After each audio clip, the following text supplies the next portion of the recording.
Hi everyone.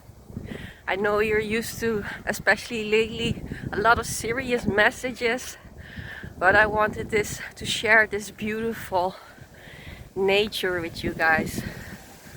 Look at Winter Wonderland here in Holland. It's so magical being in this rawness. It's been a while since it has been so snowy here, and I'm enjoying it big time, as you can see. Anyway, uh, hope you are also finding ways that lift up your spirit also in these highly intense times, because let's not forget to live and not only work from one transmutation to the other. Much love.